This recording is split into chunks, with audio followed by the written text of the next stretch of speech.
뜯으면 눈부신 아침 햇살과 모닝콜로 너와 시작하는 하루, 마치 내 인생의 포커스가 지금에 맞춰진 걸까.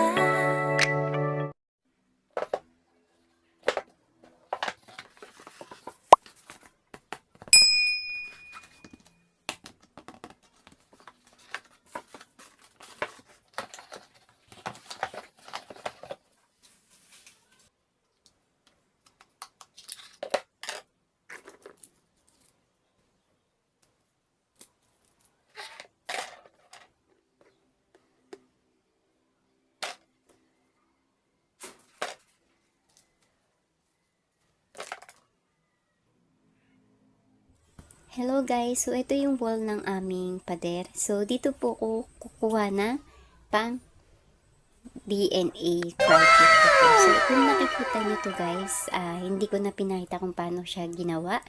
At lahat po ito ay recyclable. Kung makikita nyo, parang hindi nga po recyclable ang project na to. Kasi mukha siyang mukhang social kasi yung pader na sticker. So guys, yun ang nagpaganda din dyan.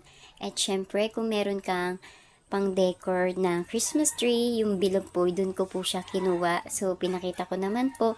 At yung karton po, need po talaga siyang takpan. Pwede naman colored paper, pero syempre, para mas maganda, yung pader po ng naming bahay, yung pader ng aming bahay po, yun po yung kinuha ko.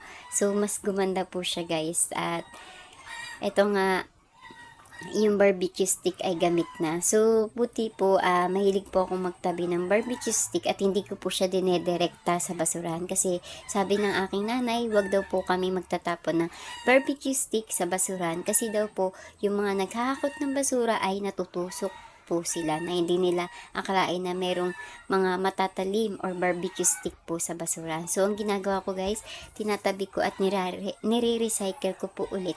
Tinatusok ko sa mga gilid ng mga halaman ko para po yung mga pusa, kalapati at manok hindi po sila pumunta sa aking halaman.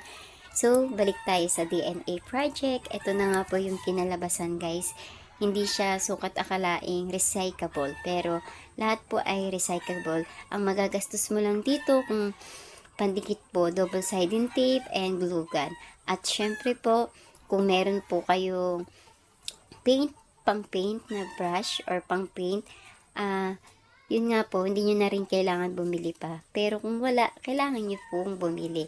And syempre guys, para sa mga naghahanap kung paano gumawa ng DNA project. So, ito lang po yung ma-share ko sa inyo. Sana nagustuhan niyo po yung aking video. Bye!